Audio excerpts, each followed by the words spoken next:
am nañu mbégte bu baax a baax jàkkaarloog yéen suñu mbokk ak suñu xarit yi ñuy teewlu ci Sen Teranga TV la télé de l'hospitalité di leen dalal jàmm ci entretien du jour ñu fas yéene ko séq ak honorable député Mayabé Mbaye bokk ci PASTEF nekkoon itam ci liste bi nga xam ne Ousmane Sonko mooy ki ko jiite jamono ji nag PASTEF daal di am lu toll ak 130 ci ay député yoo xam ne moom bii ci la bokk honorable député ñu ngi leen nuyu di am mbégte bu baax jàkkaarloog yow.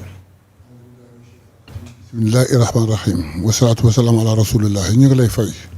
di nuyu internet yi fas yéene ànd ak yow ñu faram fàcce actualité bi incha allah.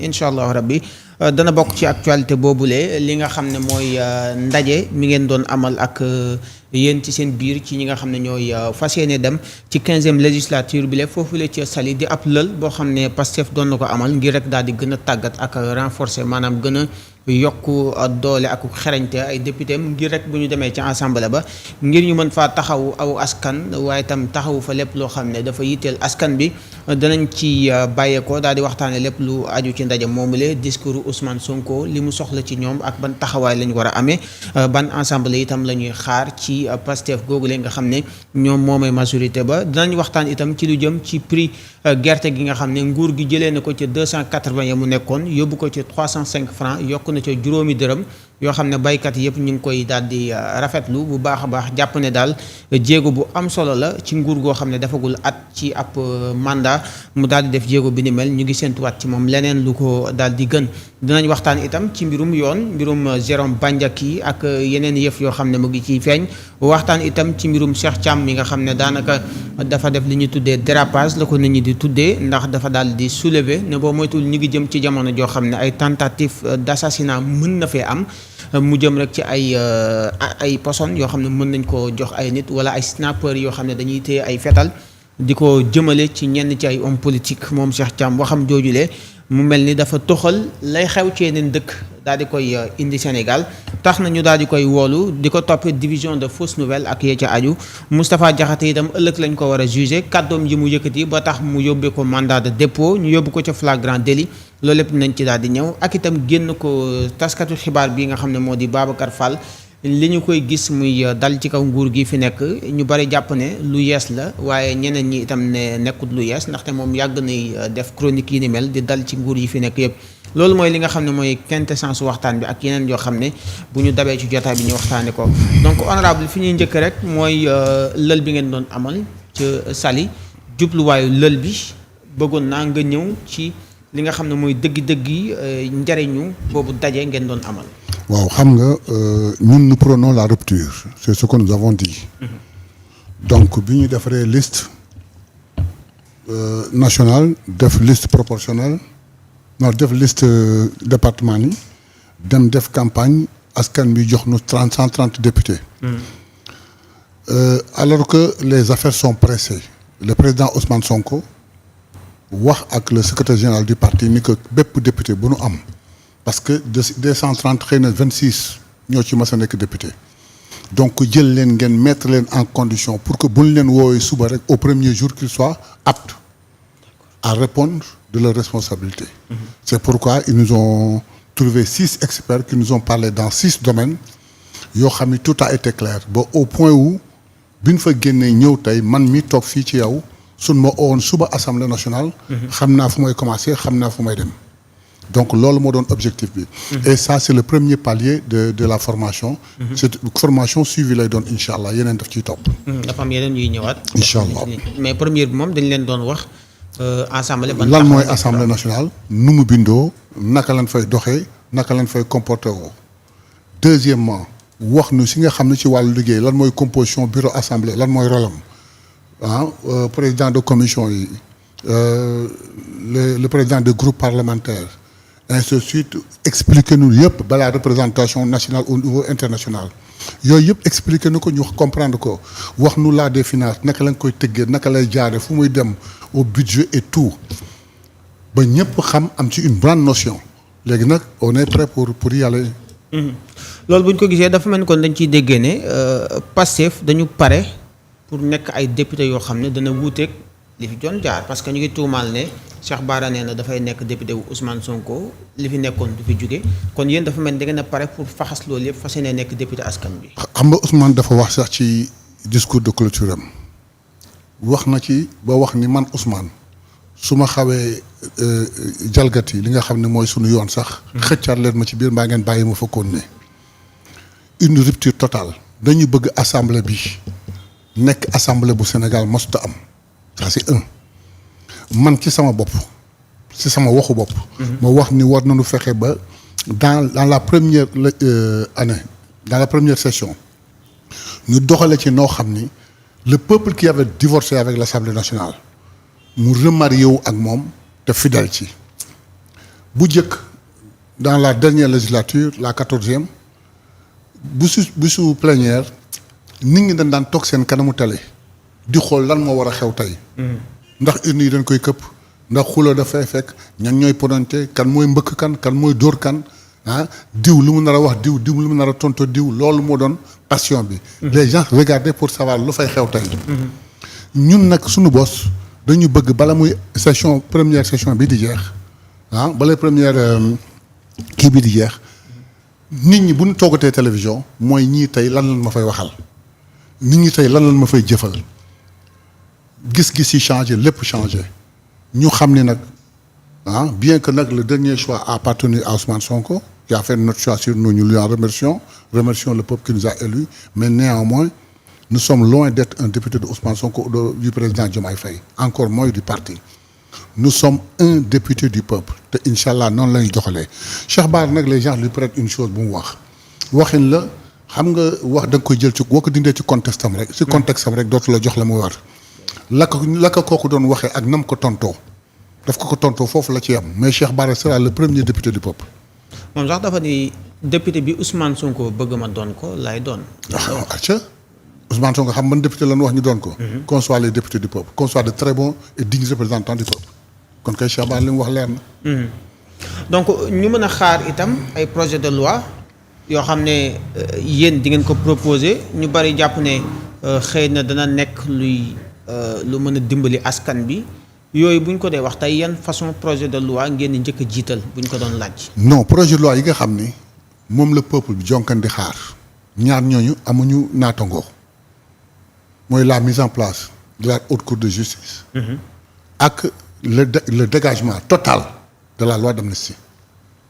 En dehors de ce fait-là avant ñuy regrouper wu bay wax ku mel na man Magui Pastef je suis un député 7 qui émane de Pastef mais je suis un député de Magui Pastef nous avons vu nous allons nous concerter en Magui Pastef def ay ateliers xool la crème de Magui Pastef def ko sous forme d'atelier ñu travailler sur le référentiel en fonction des besoins de la population et de là-bas émanera des choses yoo xam ne on peut les transformer en proposition de loi et soumettre ça à l'Assemblée nationale mais dans son discours de clôture le président Ousmane Sonko a dit il est constaté que dans toutes les législatures passées il n'y avait que des projets de loi à la limite exceptionnellement nga gis benn proposition de loi et la plupart du temps ça passe pas cette fois-ci il faudrait que ñu changer revers bi il faudrait que les propositions concurrencent les projets te on en est conscient kenn ku nekk dans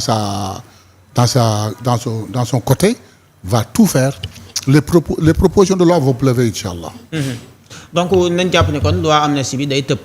non la kulialim ça c'est l'attente du peuple la d'amnistie dafa war peuple imaginez nous avons lutté pour arriver au pouvoir le peuple nous a donné le pouvoir ñu bëgg a liggéey assemblée du nu kàllkàllee le président xaar bu mu jot mu dissoudre assemblée ñu laaj peuple mu jox na une assemblée une majorité écrasante à l'assemblée 130 députés sur 165 maintenant durant le parcours bi ñu jógee ba bi ñuy yegsi au pouvoir dans cette résistance là mais suñu doom la ñu rey ay façon atroce suñu doom la ñu làggal ay suñu doom la ñu jàpp emprisonné leen délibérément mais là mënuñ ko def en perte de profit c'est des choses yoo xam il faut nécessairement ñu xam kan moo sabab loolu ñan ñoo ko def lu leen yabal ku leen armé ku leen protégé te ñoo ñëpp ils vont payer loolu moom c'est une kii du peuple.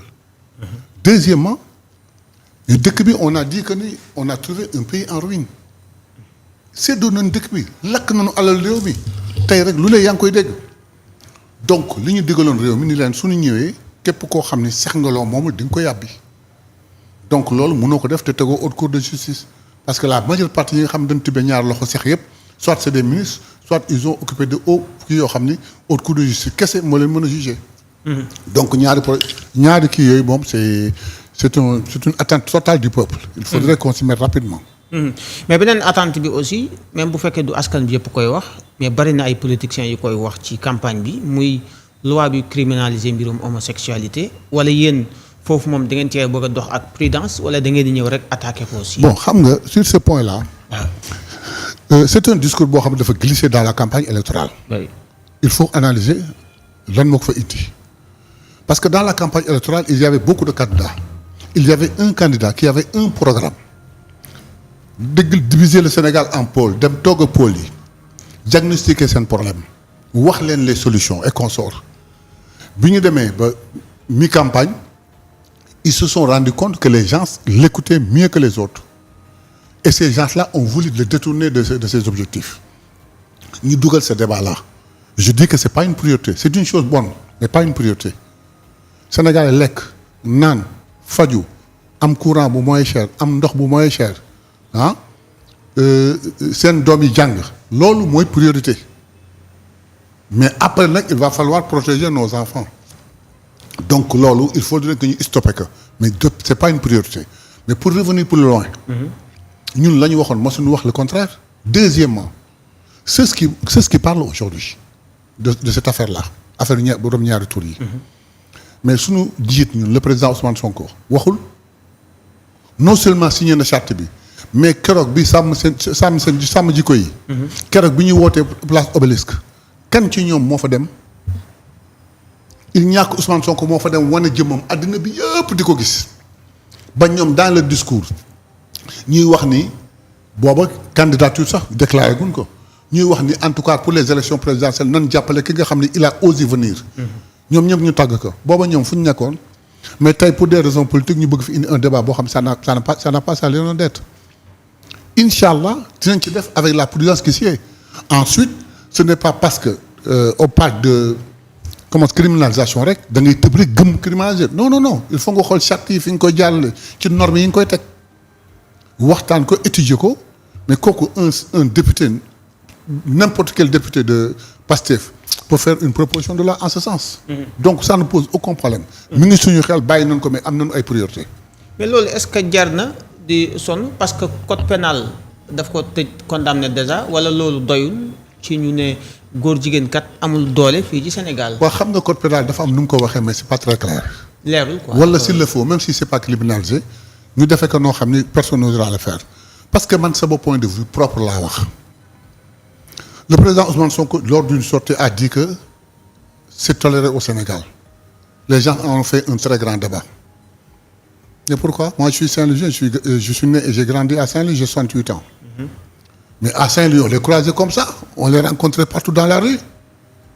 Ici, au Sénégal, dans une grande manifestation, boo xam doo leen fa gis. demal ci ngénte boo leen dul gis amul. demal ci takk boo leen di gis amul. même dëj yi ñu ngi fa. Mais si nous débordons, tant que nous sommes dans la discrétion, ça ne nous pose pas de problème, c'est de la tolérance.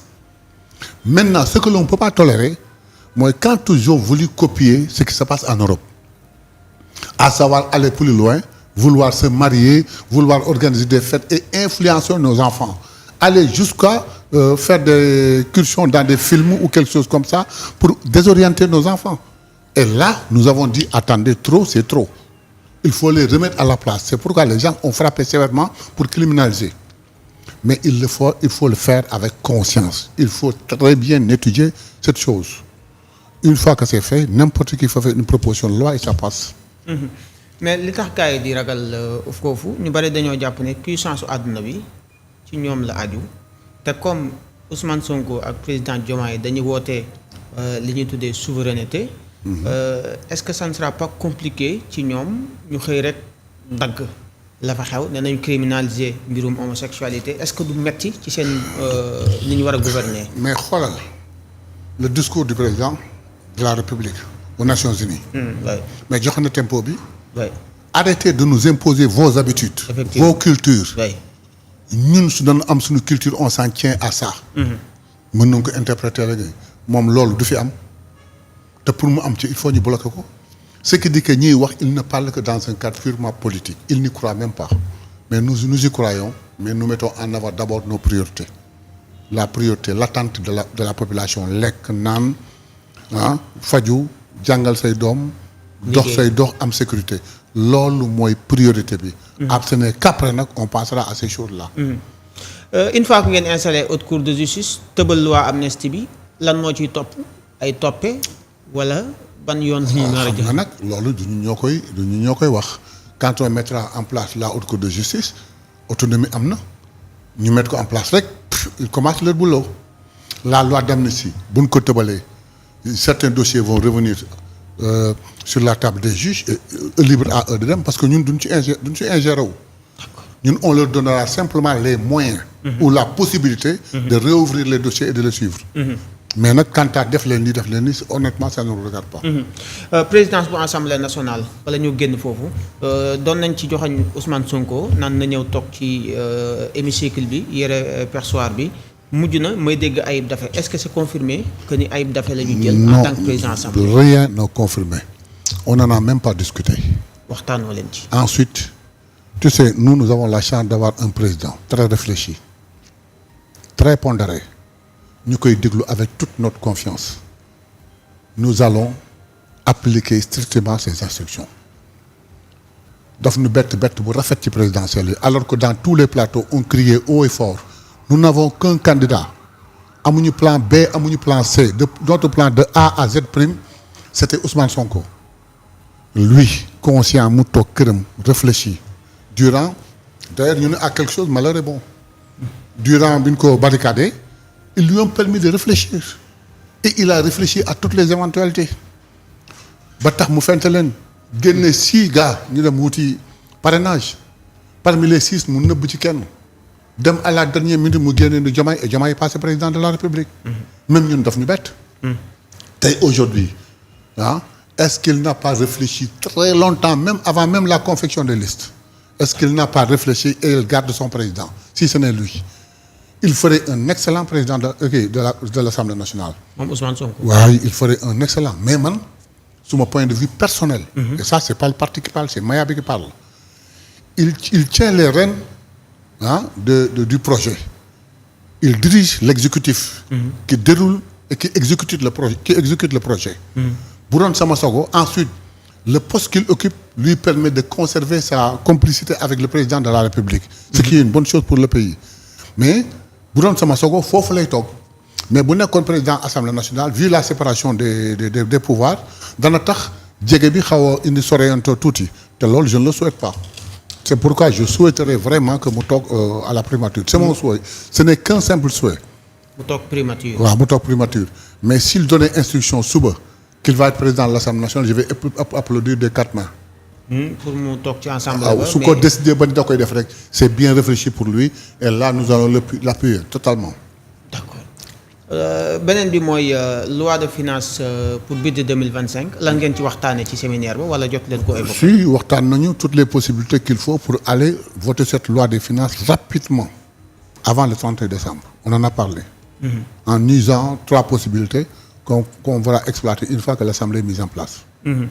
D'accord loolu mooy pàcc bi nga xam ne ubbi woon naa ko jëm rek ci seen Assemblée nationale bi damay ñëw ci wàllu actualité bi. bokk na ci mbirum gerte gi. campagne bi nga xam ne nguur gi fi mu jàpp date bi baykat yi nee nañu fu baax la parce que daf ko teel a jàpp. ñaareel bi itam njëkk li fi mu ko yóbbu jëlee na ko 280 indi ko ba 305 francs ñu bari jàpp ne lu baax la naka ngay jàngate boobu jéego nga xam ne daanaka matul at nguur def jéego bi toll noonu. waaw xam nga boo seetee ñoom bi ñu ñëwee soo seetee premier acte yu ñu def ça concerne l'agriculture ça concerne baykat yi fay bor yi def lii génne engrais bi à temps génne semence yi à temps et tout. Aujourd'hui ñu génn dem mu def campagne agricole bi mu teel ko ubbi nee nañ lu baax la mu yokk prix bi nee nañ lu baax la. mais j'ai vu des mauvaises langues hier qui disaient pourquoi mënuñu yóbbu prix bi 500 francs. C'est-à-dire qu'ils ne réfléchissent pas, ils ne comprennent pas l'ensemble des données qu'il faut prendre, étudier et exploiter pour pouvoir arriver à ça. Ils ont fait un effort qui satisfait les paysans. Les paysans. Mais malheureusement, les paysans de la ville, ah ñooy toog fii di wax yu bare. Donc c'est un effort.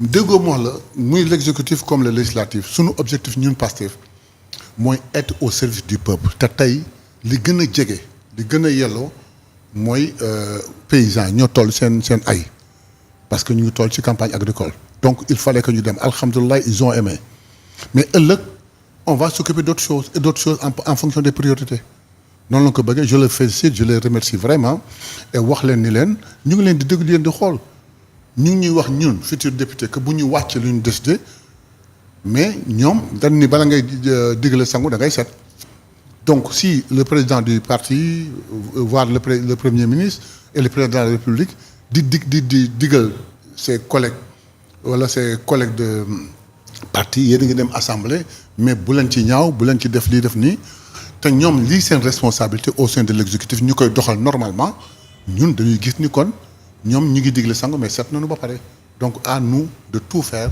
pour set ñu les en remercions vraiment te wax leen ñu dolli ko lu ñu ci mën rek parce que président yi lu ñu leen dimbali doyul. waaw mais ñoom nag ñu ngi wax ne loolu tekkiwul seen jafe-jafe jeex na. parce que nawet bi ñu ngi wax ne ba tey baaxul ci ñoom. dans certaines zones effectivement. am na ay jafe-jafe yu ñu ci dund. yooyu itam yaakaar naa war ngeen ci jël ay. perspectives bàyyi nañ ci xel. on va ouvrir la campagne on va laisser faire leur commercialisation mais après dañ leen di topp s'il faut nécessaire de les assister après on les assistera au besoin on les assistera pour que l'année prochaine nag ñu teel a jël ay dispositions wut des semences certifiées très bien teel a joxe engrais yi teel a def yooyu pour que incha allah ñu am une excellente campagne boo xam dana permettre paysan bi dootul soxla assistance. incha allah. muy noonu muy lu jëm ci mbirum mbay mi mais bu ñu seetloo itam ci mbirum njàng mu kawe bi jafe-jafe mu ngi am ci université yi bu ci mel ni université Assane Seck bu Ziguinchor boo fa demee seen xeex. coow laan fa tout le temps. waaw bien vrai que sax jeex na ndax ñoom ñu ngi waxtaan. ci suuf ngir mën a régler loolu parce que seen dundin la ñu bëgg ñu changer ko complètement bu Gaston Berger itam ñu ngi doon yëngatu tuuti. loolu lan mooy jafe-jafe bi dëgg ñàkk xaalis la wala. non xam nga on a dit qu'on a trouvé un pays en ruine. d'accord qu'il y a des priorités partout.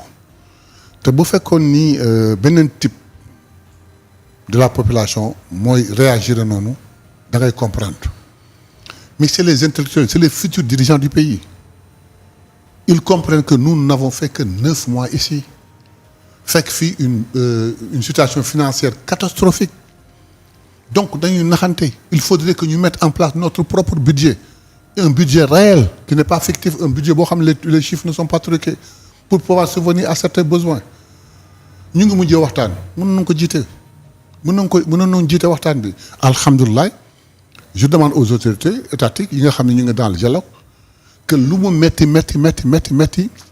nañ fa digal lu ñu mën nañ fa liggéey loo xam ne dinañ ko mën a concrétiser bëgg affaire bi arrêté pourquoi parce que metti na ba tax nga digal loo mënul li yenn gouvernement yi daan def ça ce n'est que reporter le problème ultérieurement donc maa ngi leen di exhorter muy étudiants yi muy les autorités étatiques suñ toogee waxtaan ñu xool li mën a ne li possible ñu digg ko signer convention bi te respecter ko c'est le cas des syndicats. syndicats yi di menacer d'aller en grève. ils rendent la situation plus difficile. je leur demande de concerter état bi jël responsabilité ak engagement yi mu mën pour que ëllëg mu mën ko respecter mais pousser l'état à prendre des engagements yoo xam mënu ko mais ce n'est que affecter le problème déplacer le problème. voilà loolu moo ci sama point de vue. d'accord ñu wax ci mbirum yoon jamono ji yëngu-yëngu yu bari na fa. parce que boo dee xool ay délit ci wàllu wax. ci la ñuy topp ñu bare bari. dañuy njëkk ci Moustapha Diakhaté parce que moom li mu wax lu leer la dani dafa daal di indiwaat Pastef ak fi ñu jot a jaar ak askan bi liñ fi jot a def ci li nga xam ne moom la ko jàppee moom ba pare. ne ñooñu ak li ñu def askanu Sénégal nga yeewu jël seen bulletin dugal ko ci enveloppe def ko ci urne bi nee na loolu ñi koy def askan wu alku rek ñoo def li ni mel. moom moo alko xam nga wax ci moom du yomb parce que man dama ko nawloowul man su ma koy gis muy wax damay sant sama bopp damay wax ni alhamdulilahi rabbil alamin yàlla yar na ma samay wajur yar na ma kii lii muy wax man ñeewu ma ko wax sama doom di ko dégg wala sama sët di ko dégg moom day mel na koy jëfandikoo lu bon. déedéet waay.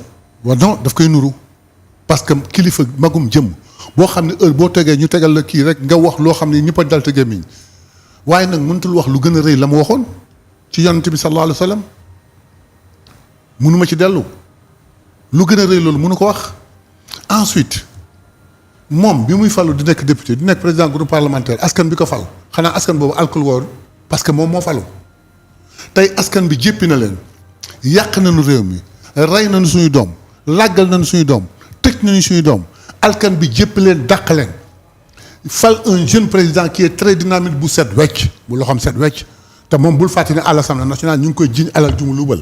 moom Moustapha Diakhaté. ah oui dans le groupe parlementaire. ci biir assemblée. dans l'argent du groupe parlementaire dégg nañ fi ay coow yu ñu ko doon jiiñ donc moom loxoom ñu ngi naan set naag setul mais askan bi fal président boo xam loxoom set na wecc mu fal premier ministre bu loxoom set na wecc ñu àndandoo mën ñu liggéey laaj askan bi nga xam ne moomam baatam askan bi ni sama baat day wax dëgg yàlla sur les 165 130 yi jox naa ko kii nga ne alkan bu asku la moom moo alku je crois que moom moo alku man nag dama ragal ni je félicite le procureur et je demande à la justice en tant que citoyen pour ñu corriger ko carrément parce que tu sais ku mel na Moustapha Diakhaté soo ko bàyyee muy wax il faut être un mauvais exemple pour les enfants ëllëg da nga koy corriger au point où keneen du ko ñeme def te ñii koy défendre koo wax mu naan la non ce qu'il a dit jaru ko waxu politique lu mais nan wax li mu wax koo xam ne gis ngeen li mu wax garaawul mais waxal li mu wax donc je félicite le procureur parce que am na loo xam da nga koy régler ci teel mais bañ ñu naan la non on fait kii à la justice dañuy utiliser justice ba tax na nga bàyyi dérapage nit ku ne di wax lu ko neex mais ça pose problème c'est le cas du gars qui venait des États-Unis comment il s'appelle encore. Cheikh Thiam. Regardez-moi xale bu boccati ko noonu bu yaree ni ko noonu Cheikh Thiam des États-Unis amul lu mu yekkul kilifa diine yi rawatina waa Touba tey mu ñëw fi ñu tàll ko ay micro muy wax lu ko neex ba dem bay wax ay mbir yoo xam ni ay empoisonnement ay sniper mais Cheikh Thiam dafa mel ni ku yembul ku mel noonu da nga koy corriger beneen yoon bu toogatee xam lu muy wax te nag tracé bi mu procureur jël bu mu ko wàcc waxu ñu ñaaw làmmiñ ñi bu mu ko wàcc ñii di leen di defaan ñoom kenn ku xam ni li ngay xam da nga jàpp ni kii li mu wax amul benn gravité da ngay ñëw wax li mu waxoon ba pare ni moom waxoon na lii man tam wax naa ko ñu xam ni yow li ngay gëm nga ni kii li mu wax garaawul. waaye toog fa nga toog frenkulaayu dem je donne un exemple très concret dans l'affaire Bougane que j'ai l'habitude de citer. Là-bas à Tambacounda quand Bougane était avec ces deux partisans là à savoir Thierno Bocoum et l'autre là la dame là. Anta Babacar.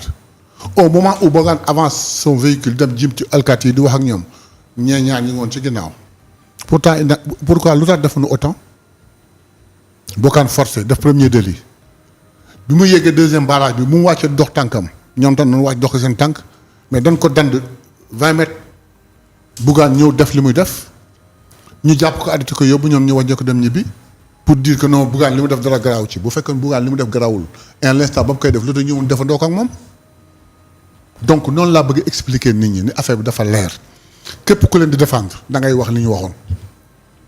mais procureur li muy def na arrêté lii tout de suite bala muy ëpp loxo toog ñu tegal le micro ngay wax lu la neex dafa war a jeex Sénégal liberté d'expression nit ku ne sañ naa wax lu ne mais na ko teg ci yar ak teggin ak lu dul jaxase ak lu dul taal réew waxal lu la neex mais bul jaxase bul tooñ bul wax luy toj réew bul wax luy taal réew mais nag ñëw toog wax lu la neex ñu wax la nga am liberté d'expression da ngay waaru kenn rek laa ci am tuuti indulgence. muy kan. muy le journaliste là. Adama Gaye. Adama Gaye te Adama Gaye dama ko classé au même titre que le commissaire Keïta ñoom ñaar seen place de prison parce que ñoom ñaar dañu soj moo xam ne garab gi fan la am wala dalal xel ñu dem ñu may leen ay comprimés ñu naan ko seen soj dañ mais seen place de prison. mais ñu bari dañ ne li Moustapha Diakhaté wax référendum yi fi président Macky Sall amaloon bi référendum yi jàllee ba yëfi jàll Ousmane Sonko waxoon na genre wax boo xam ne ñu bari dañ ne nañ ko méngaleeg bu Moustapha Diakhaté. na leen wax ji lan la. mooy dafa ni woon askan boo xam ne xam nga ni ñii ay assassin lañu. ay sàcckat lañu. ay wurujkat lañu. nga xam loolu ba pare wooteel leen complice nga. alors loolu la ñuy comparer ak li Moustapha Diakhaté wax. di ko comparer naan est-ce que du. yemuñu bokkuñu nuroowuñu. ma expliqué. njublang lañu dafa wér ñu ngi teg haute cour de justice pour régler loolu. sàcc lañu dafa wér ñu ngi teg haute cour de justice pour régler loolu tey peuple bee jokkoon di ñu xaar pour ñu tegal leen loolu.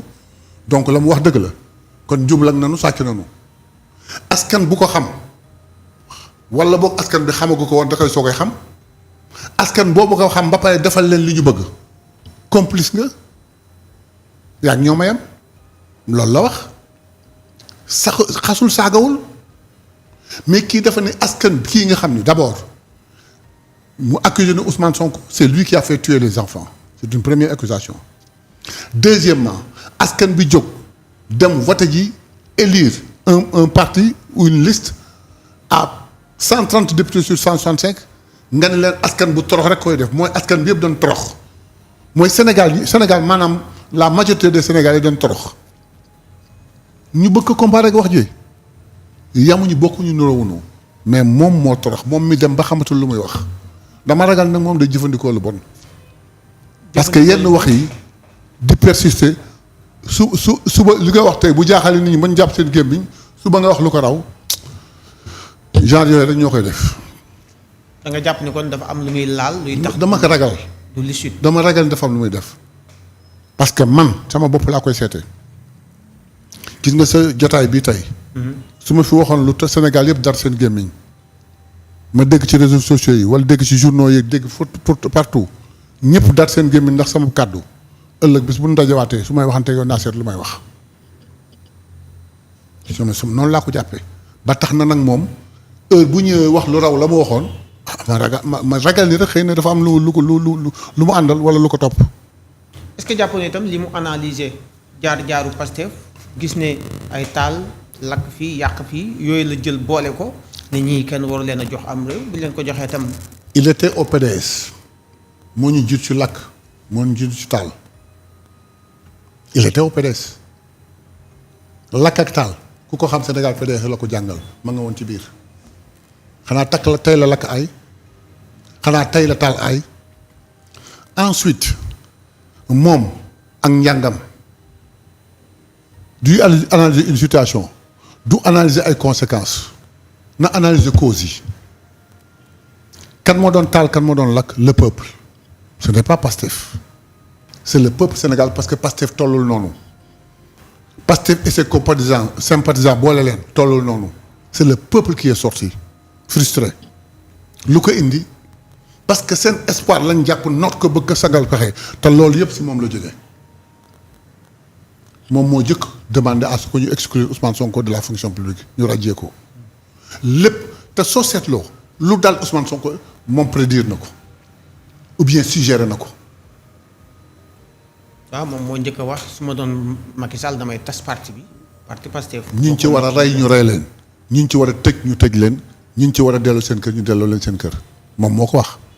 parce que dégg Ousmane Sonko wax ba ne naan rey nit à part bu mu doon wax di def benn sens naan léegi comme ni ko olof di waxee ni doomam yàlla na nga dee yow jaroo sax jur yàlla na nga dee jaroo sax jur su ma yëgoon xamoon ni nii ngay mel ba nga judd ma kepp la nga dee mu ni Sénégal ak ressources yi mu am ressources humaines yu mu am ak ressources naturelles yi mu am yëpp Sénégal mënul bouger les anciens présidents ku leen fusillé woon sax doo ci am bàkkaar ñu jël ko interprété ko alors que lui il n'a prôné que du mal et léegi moom moo jàngal toj ak lakk parce que ci ñoom la commencé tey mu ñu koy jiiñ te les causes ne sont pas les mêmes les causes ne sont pas les mêmes moom li mu war a xam mooy lenn mooy il appartient au passé il appartient au passé parce que genre politique bii jeex na fen sos jaxase rambaaj yéena lu bon wax lu bañ xewwi na gis nga opposition bii juddu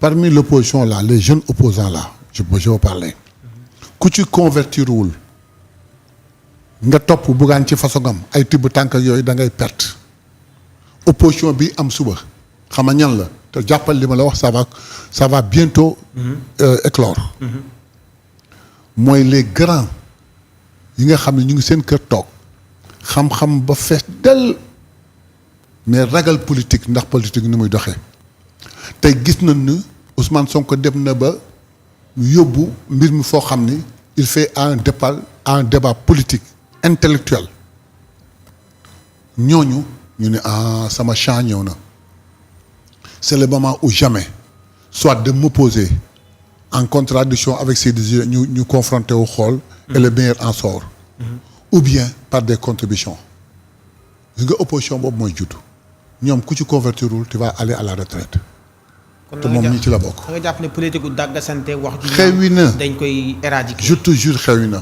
ku ci des doo dem politique gu idée mooy dem politique gu débat mooy dem pour la première fois d'habitude qu'est-ce qui se passe c'est l'opposition qui se casse la tête pour avoir un débat avec le pouvoir te c'était toujours refusé mais aujourd'hui c'est le pouvoir même incarné par le président de la République et le premier ministre de sa bouche qui dit que je suis prêt à débattre ak un ancien premier ministre loolu lu masul am c'est inédit ça montre la rupture donc nag suivi boobu les grands intellectuels qui sont cantonnés chez eux qui n'ont jamais voulu faire de la politique parce que excusez-moi l'expression ndax politique bi ni mu meloon aujourd'hui ces gens-là vont éclore et vont commencer à venir animer les plateaux ay certains chroniqueurs mais dañuy xewi dans 2 mois 3 mois ay chroniqueurs yoo xam bu ñu ñëwee fii je ne sais pas budul sensationnel xamuñu leneen lu ñuy wax d'ici 6 mois 8 mois seen plateau yi day riche par ces personnes-là qui accepteront pour une fois de venir analyser la situation politique et dire ce qu'ils pensent sans être insultés et sans être humiliés. mais beneen bi aussi mooy Cheikh Thioro. waaw ñuy wax ne mës na fi wax ne ku bëggul Ousmane Sonko maanaam sa ndey moo liggéeyut loolu itam ñu ngi koy méngaleeg ay waxam ne est-ce que boo dee xool xaw a tunduroo wala yow. d'accord ba léegi contexte yi bokkul.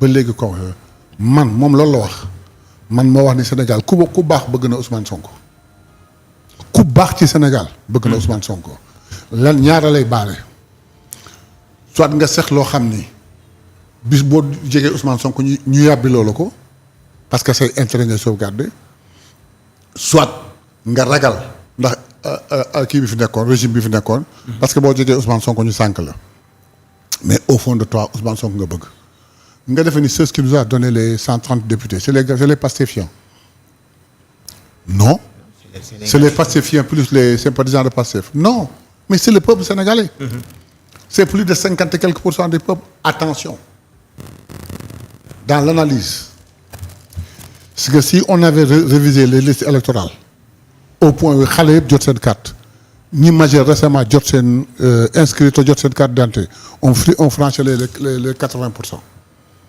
te doon dem dans les élections futures incha allah. donc monsieur Cheikh Thioro Mbacké li mu wax je ne vois rien de grave absolument ku ndeyam liggéeyul ak ku torox c'est pas la même chose toroxte c'est un mot très gros. pourquoi parce que simplement tu as voté pour une liste boo xam ne neexu ko moom ce qui dit que tous les Sénégalais devraient penser comme lui tous les Sénégalais devraient agir comme lui c'est de l'inconscience moo tax ma ne est-ce que du jëfandikoo lu bon. mais bañ Ousmane Sonko tam du délit am na ñoo xam ne mën nañ koo bañ a bëgg. ah bien sûr.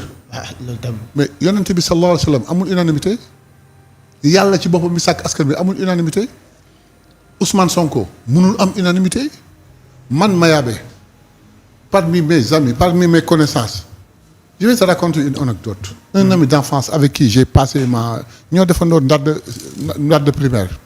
ñoo màggandoo ñoo àndandoo jabaram maa ko takki. bëggul Ousmane Sonko. le jour du vote ñun ñoo bokk fi ñuy voté dañu ñëw daje ñu ñaar man ne ko tey de jiitu naa la maa la jëkk voté te d'habitude yaa ma daan jiitu mu ne ma non je vais voter pour Amadou Ba. ma ne ko boo ko defee tu auras trahi notre amitié. mu ne ma ne ko billahi xaw ma lay def mais je te laisse avec ta conscience. bis boo ko defee tu as trahi notre amitié parce que da nga fàtte ne moi je suis candidat Amadou Ba ne te connaît pas te yow lu bon xam nga ma. mu dem quelque temps après il m'envoie un message tu as détourné mon vote. Je lui dis que non je n'ai pas détourné ton vote je fais usage de mon droit d'amitié. dama lay wax ni la kon yàqul suñu amitié mais daaw nañu discuter sur le plan politique très honnêtement des discussions très ardues au point où quelquefois je m'énervais parce que day am point de vue yoo xam ne c'est totalement gauche. à un certain moment après une discussion vers 18h jusqu'à 21h ma tëdd mënuma nelaw je me suis dit tiens kii il faudrait que ñu jël beneen tournure sinon ça va pas. à minuit je l'appelle benn yoon la sonné mu décroché mu ne ma dem naa ba lay bëgg a woo. booy daal li ñuy wax tey yëpp c'est négatif daal je kii ma ne ko non je reviens pas sur ça. tu sais je te demande. gëmal li nga gëm ma gëm li ma gëm. nañu dox suñu dox ma ak yow bu ñu doon dox ba nekkee xaleel ay tout tànk am 7 ans ba tey. nañ ko dox mais luy politique nañ ko dindi suñu waxtaan. benn yoon lañu waxaat politique mooy keroog le jour du vote. il est resté mon ami. bokkuñu point de vue il n'aime pas Ousmane Sonko. dafay am. mais nag bañ viscéral Ousmane Sonko comme Moustapha Diakhaté dafa am nu mu sàkk Moustapha Diakhaté Ousmane Sonko moo koy déranger.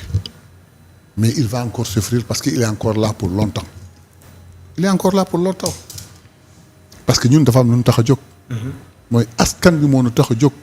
yónni ñu yàkkamti ñu waaye nag yàkkamte gaawtu lu mu ànd rek ci aw ci yoon ñuy dox bi nga xam ni moo possible pour satisfaire seen besoin xam nga kañ la ñu teyal di dugg. bis bu askan bi amee satisfaction après teyal mën nañu commencer dugg mais tant que loolu amul crois-moi ñu ngi ci mbirum askan bi je répète ce que j'avais dit Pastef wala ñun nous sommes animés par 3 P. Le premier P, c'est notre parti. Nous avons lutté pour que 10 ans, nous devons notre parti, le premier parti du Sénégal, avec tout ce que cela nous a coûté. Des morts, des mutilés, des emprisonnés, la dissolution du parti, la condamnation de notre leader et de ses entourages, à tout. Mais néanmoins, nous avons résisté et fait de notre parti le plus grand parti du pays. Deuxième bi, nous avons élaboré un projet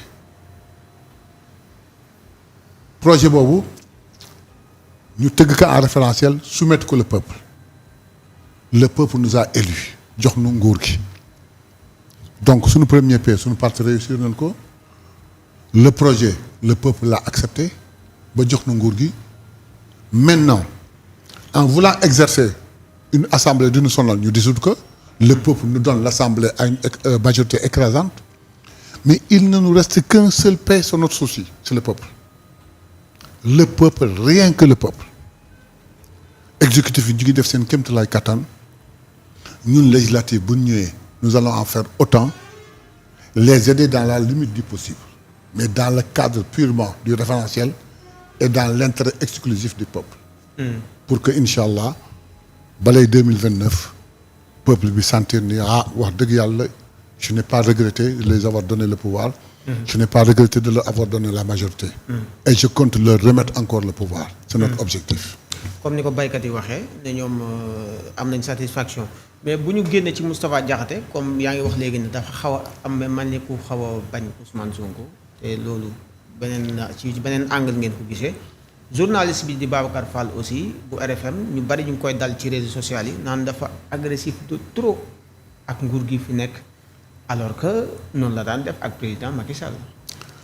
non je ne suis pas d'accord gis naa ko ñaar yoon mu dal ci kaw président Macky Sall mais tous les jours mu ngi ci président Ousmane Sonko le mot n'est pas gros son indiscipline moo tax en tant que journaliste professionnel ngay waxanteeg le président de la République di waxanteeg premier ministre naan booy yi. Il a une haine viscérale de Pastef et de Ousmane Sonko mais il est moins insolent que Moustapha Diakhaté. C'est que ses analyses mooy déranger vrai ou faux, vrai pour lui faux pour nous, mais mooy déranger. Donc Babacar Fall moom il a une haine viscérale vis-à-vis de Ousmane Sonko parce que maa ngi ko dégg muy wax ni alors que on disait que ni le gouvernement a levé le blocage des comptes des maisons de presse. Lui il dit que am na ñu toog fayeeku wuñu waa Pastef yi ñu ngi kontaan c'est-à-dire que ñun Pastef ñuy kontaan ci ay liggéeykat yu liggéey par notre faute fayeeku wuñu ñun ñu bëgg ci ce qui dit que moom xamul sax luy suñu docteur alors que ñun suñu problème mooy waxuma ñooñu war a fayeeku mais ñi amul lu fayeeku sax ñu fexe ñoom ñu mën a fayeeku koo xam ne yaa ngi fexe ñi nga xam ne amuñu fayeeku nga fexe pour ñu am fayeeku mën a fayeeku yow ngay kontaan ci ñoo xam ne yaa tax mën ñu fayeeku ce qui dit que li muy wax sax xamu ko mais Babacar Fall tout le monde le sait Sénégal yëpp koo laaj même les opposants boo leen laajee ñu ne Babacar Fall moom dëgg moom ak Pastef moom ça va pas moom ak Ousmane Sonko ça va pas. Et puis en général il veut nous faire comprendre une chose que Diomaye est excellent mais que Ousmane Sonko dafa doy waar xaajaloo boobu ñuy jéem a def day font rek day nax boppam rek ça ne passera pas. pare nañu koy wax nag ci journaliste yi boo demee ci Aïssatou Diop Fall mu ne Diomaye dafa cool dafa baax mais ñu bari dañ naan Sonko mooy pangañanga bi. yooyu xam nga loolu la ñuy wax. xam nga bien c'est que seen analyse dafa dul dem jusqu'au bout Diomaye ak Sonko c'est des complices nga ni Diomaye dafa baax il est réfléchi il est posé dafa am xam-xam dafa yaru Diomaye ci boppam gëm Ousmane Sonko dem ba nekk son serviteur ce qui dit que kon yow tagg bi ngay tagg Diomaye dara du ci dëgg kon Diomaye il n'est même pas conscient de ce qu'il fait su fekkee li ngay wax ci Ousmane Sonko dëgg la ak li ngay wax ci Diomaye dëgg la ñaari ci nekk benn Sonko sikk na baaxul melul nii Ousmane Sonko Sonko baaxul deful lii Diomaye baax na def na lii moo def yëpp mais Diomaye gëm Ousmane Sonko mooy Diomaye melul ni nga wax dama leen bëgg wax encore une fois la relation Diomaye Sonko ne commence pas avec la politique du jeex ndax politique ñoom ñaar ñëpp kenn ku ci nekk déclaré nga ne suma politique naree teqale kii ma bàyyi ko kenn ki wóolu moromam ba tudde ko doomam ba wax ca azalaay ni nee naa sama doom bëgguma ci yow lu dul di la gis sa turandoo kooku nga ni baax na waaye ki mu bëgg baaxul ce qui dit ko kooku baax na mais xamul sax lu muy def moo tax man la ñooñu xamul Aïssatou Diop Fall par contre moom je crois que elle a son propre problème moom Aïssatou Diop elle a son propre problème waaw moom ay problème boppam la moom ay problème doy na ko. problème yu mel na.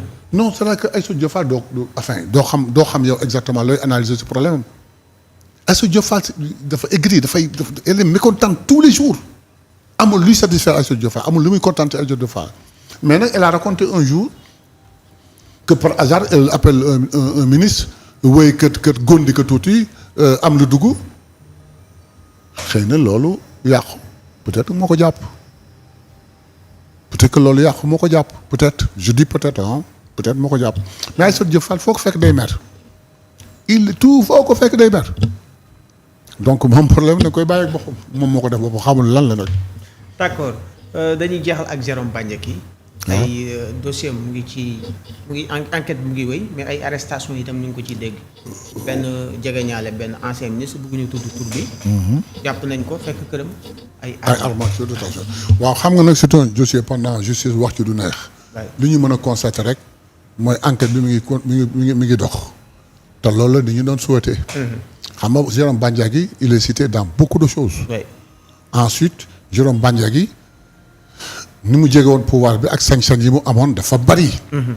Quand on te dit que Jérôme Bandiaky mi ngi dëkkoon ci logement administratif en quelle qualité il n'était même pas fonctionnaire. am passeport diplomatique. Jérôme Bandiaky su ko président doon seen garde corps président ñi ma ko téye mais en fait qui il est c'est la justice de nous dire vraiment qui il était. Donc loolu lañ ci mën a wax en attendant bàyyi justice bi def son travail incha allah. mu def ci liggéeyam donc ñu ngi lay gërëm bu baax honorable député. waxtaan dafa jeex. waxtaan dafa neex war woon gaaw a jeexee nii nag. neex na de. bon j'espère que les internautes ont été satisfaits de nos réponses. bon luñ ci wax nag mu dérapé du sunu tailleur parce que loolu taxuñu jóg. defar ak waxtaan lu neex mun tax a jóg mais le constat que je fais partout moom laay wax rek effort bi ngeen def pour décrocher nu malgré emploi de temps yu chargé ñu ñëw waxtaan pour satisfaire internautes yi.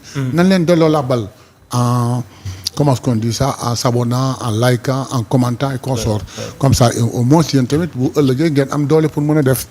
ñuy sant ñëpp di nuyu ñëpp di ñaan yàlla fu mu ñuy yóbbu ak jàmm man ak samay nawle yëpp ma bëgg waxtaan ak askan bi par ma voix. Les députés de PASTEF ne vous décevront pas. Nous comptons nous remarier avec vous. Nous comptons à chaque plénière kenn ku ci toog te fauteuil janook télévision bi nga bëgg ni lii yéex na am nga bëgg ci ñun ñu nekkal leen incha allah permettre à l'exécutif mu dérouler un tapis pour satisfaire vos besoins. ñu ngi sant ñëpp di gërëm ñëpp. c'est le message d'un patriote yaakaar naa ni patriote yi itam danañ ko déglu. ci li nga xam ne fa lañ jëm ci assemblée ba di ko gërëm bu baax moom honorable député Mayeba bokk Pastef donc di leen gërëm yéen itam ci teewlu gi ngeen doon teewlu jotaay bi Alaaji Mamadou Sène moo ñu nekkaloon ci xarala bi jox leen dig daje ci beneen entretien du jour gërëm ñu nekkoon ci coordination bi yëpp merci beaucoup à vous.